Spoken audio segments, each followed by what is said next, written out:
ফ্যাসিবাদ বিরোধী জুলাই আন্দোলন সহ দেশের সকল গণতান্ত্রিক আন্দোলনের অন্যতম সাহসী ব্যক্তিত্ব বরেণ্য সাংবাদিক যারা নুরুল কবিরের উপরে আক্রমণ করা হয়েছে।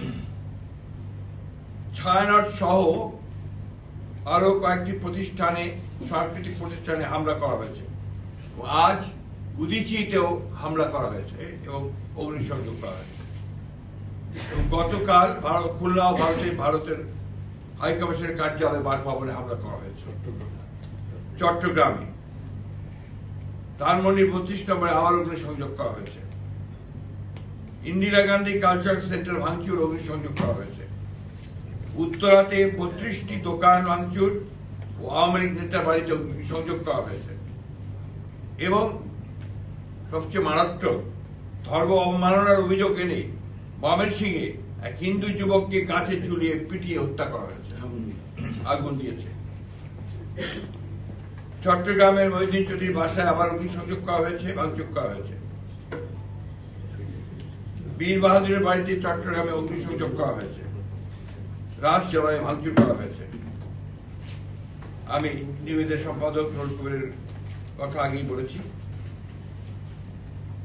আমরা এই ঘৃণ্য ঘটনাবলীর তীব্র নিন্দা জানাচ্ছি ও ঘৃণা প্রকাশ করছি। যে ঘটনা প্রমাণ করে এই পুরনো চিহ্নিত মহল দেশকে পরিকল্পিতভাবে নৈরাজ্যের পথে ধাবিত করতে চায়।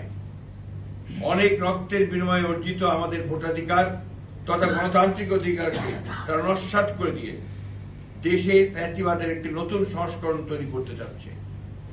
সরকারের নাকের ডগাতেই তারা এই তৎপরতা চালিয়ে যাচ্ছে। জনগণ মনে করছে যে সরকারের ভূমিকা সন্তোষজনক নয়, ফলে দেশ বিদেশে সরকার তথা দেশের ভাবমূর্তি ক্ষুণ্ণ হয়ে চলেছে।